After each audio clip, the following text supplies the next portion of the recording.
From the BU softball field, we welcome you to the regular season finale in conference play for the Terriers. Boston University looking for a 3-game weekend sweep of the Holy Cross Crusaders, with everything on the line for Holy Cross and nothing on the line for BU. Good afternoon, everybody. Again, my name is Joe Braverman, joined alongside Zach Austin. Mentioned it right off the top, Zach. BU's already clinched the #1 seed, home field. They have nothing to play for, but don't tell that to Ashley Waters' crew. No, they want to play with confidence, and they want to play to have momentum going. Now the 2-2. High pop-up into foul territory. Christopher gives it a look right in front of the BU dugout, but it's Kubo comes in. Runner's coming home. No one was covering the plate. A heads-up play by Celia Emery, and it's 1-0. A very unconventional sacrifice fly from Snagaki. It was caught inches away from the entry to the BU dugout. And again, the catcher, Christopher, had to come over. Kupal came over from third. Ricard was in the area as well, and no one was at the plate. Easy trot home, and for the second time this series, Holy Cross begins here with a lead. So it all goes back to the leadoff triple from Emery. She makes the heads-up play to come home. That one misses for ball one to the designated player, Nugent, finding that best lineup. 2-1 here from Mulkeen. That's a little bit high, and it's 3-1. I'm also noticing something, Zach, that Doherty over at second base, might she have a tell? We see that arm being waved up. We'll have to see if Holy Cross picks up on it. That one misses for ball four. The run will score, and the Terriers are on the board. Well, now both starting pitchers unable to make it out of the first inning, and it's going to be Sophia Roncone to come in relief. Roncone got the start in game one yesterday of the doubleheader, only lasted an inning and 2/3. So she has got a big, big jam to try and work out of. Strike one to Lions. Yeah, Roncone's been the ace of sorts for Holy Cross, the only pitcher with more strikeouts than walks. And this is the 5th time she's played in relief. And what a batter to go against the start Cameron Lyons, who was 4 of 4 in game 2. That one outside, and it's 1-1. We were talking about it during the break, and I'm starting to get more convinced that BU must have a tell on these Holy Cross pitchers. We had Doherty show a little something. Able to pick up some signs. We'll have to keep an eye on it. That's lofted out towards right field. Emery chasing, and she will make the catch. Tagging is the runner, and Doherty will score. As that was deep into foul territory. Emery with a great job to range over and make the play. But BU is able to score. Now it's 3-2. That one outside, and the count is now full at 3-2. And we also just got to keep in mind, it is well within the rights. That's just the part of the game. Yeah. If you can pick up on those signs, you use it for your advantage. Yeah, there's a look right there. 3-2. High pop-up into shallow right field. Emery is under it.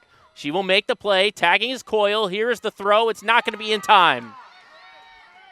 Sacrifice fly for Olivia DeLong. And there is your response for BU. We are tied up at 3. When that 3-run shot came from McCandless, it was the first time they trailed at home all year into left field, and it's down. It's a fair ball. 1 run will score. It gets to the wall. McCandless is going to hold. The throw is offline. An RBI double. Ava Gambischler. And the lead grows for the Crusaders. It's 8-4. Doherty with 2 home runs. Again, it was 2 home runs in 2 games. The first one had a little asterisk on it. That one's cranked out to left field. Forget about it. A 3-run moonshot for Kylie Doherty. And the Terriers now trail by 1, 8-7. Sounding like a broken record for Doherty. Another home run. She's had one in every game this series, getting carried back to the dugout. Just crushed it to left. Not a play that Trudgeon can make on it. 23 home runs, 78 RBIs. That level of production we've never seen in the history of the Patriot League. Well, still got some work to do for BU, but what a swing from Doherty. Both the home runs yesterday, as we were just talking, went to the opposite field. This one, pole power over the left field wall, over the left field bushes, and over everything. 1-1. Lofted out towards shallow center. That is a diving play by a Pollitt. What a play from the shortstop for out number 1.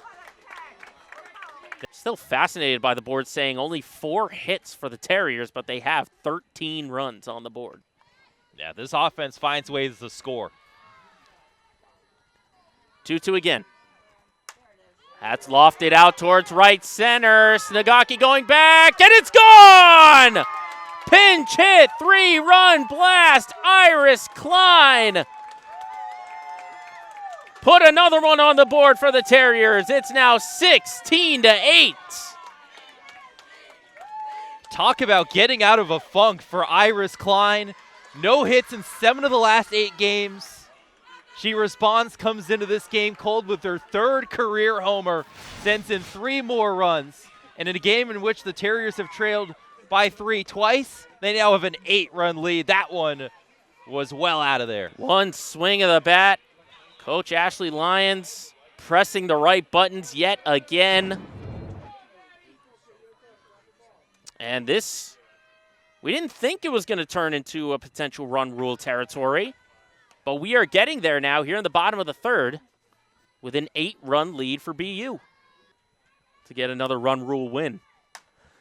This one cranked out to center field, going back, and it's gone! Megan Coyle gets in on the party, a solo shot, and it's 17-8. The Terriers with a monsoon of offense. It's a home run party here in Boston today. Number 10 for Coyle this year.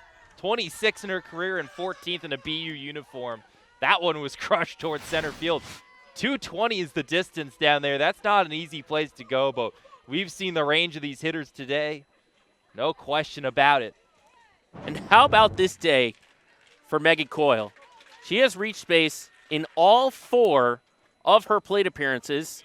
She has scored in all 4 of her plate appearances.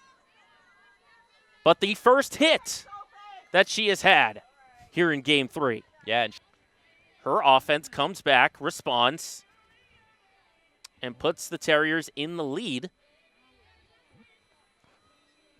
Now we're going to get another conversation with John Ladino and the umpires here. And now Lyons is actually taking first base. Yeah, so maybe there's a penalty for trying to put the wrong pitcher in, and that is what's allowed this to happen. We'll have to sort this all out. There's a lot to sort out here. Okay, so here's the rules on the re-entry when it comes to substitutes. A substitute who replaces a starter cannot re-enter the game once they are removed. So the starter has to come back in if you're out of subs, which I imagine Holy Cross is if they have no one else to go to here. Again, they've only had one other player that's gotten reps pitching this year, and that would be Maya Gallagher, and she has not played since, well, she played Tuesday, so unsure why we haven't seen her yet, but yeah. So a little bit of chaos here on the BU softball field. We have eclipsed the 2-hour mark here in this game. Long stoppage. I think we're finally sorted out, and again, I imagine that the confusion about this has led to Lions getting the free pass. And John Ladino doesn't seem very happy about all this. He is fired up about this. I think he's more upset at Lions being allowed to take first base over having to make the pitching change. But yeah, you said it. He was very animated. Doherty set. Here's the 3-2 from Mulkeen. That one lofted out towards right field. It's going, and it's over the wall and gone! A second home run of the afternoon for Kylie Doherty. She goes to the opposite field. It just squeaks over the wall. A 3-run shot, and keep the runs piling on. 23-8. And And that is a fly ball out to left center. Doherty is under it. She makes the catch. The ball game is over. The Turnpike Trophy goes to the way of the Terriers. And BU closes out the conference season with their 6th straight victory by a final score, dominating fashion, 23-8. Yeah, great play by the Terriers, especially facing adversity. They trailed in Game 2, came back. They trailed multiple times early here in Game 3. But give credit to Holy Cross. This is some of the best softball we've seen them play all year. They proved that if they're in a tournament setting, they certainly would belong. And now their fate is perhaps in the hands of their competition throughout the league with 1 weekend to go. So the conference record for BU ends with a record of 16-2. They've stretched their overall record to 40-13 as they sweep all 3 games here in the weekend series with Holy Cross. The Crusaders falling to 8-31, conference record of 4-11. Well, if you're a BU fan, you can now sit back, let the standings all play out. Your Terriers are going to host the Patriot League tournament. The question is, who will come to the tournament? We'll find out at the end of next weekend, but the bats came to play. The offense was stifled by the Crusaders, and a dominant way for BU to end Patriot League season. That'll do it here from the BU softball field. For our entire crew here at Boston University, and for my partner, Zach Gosson, this is Joe Braverman signing off. Thank you for joining us again. Your final score, Boston University beats Holy Cross by a final score of 23-8. You have been watching Patriot League Softball on ESPN+.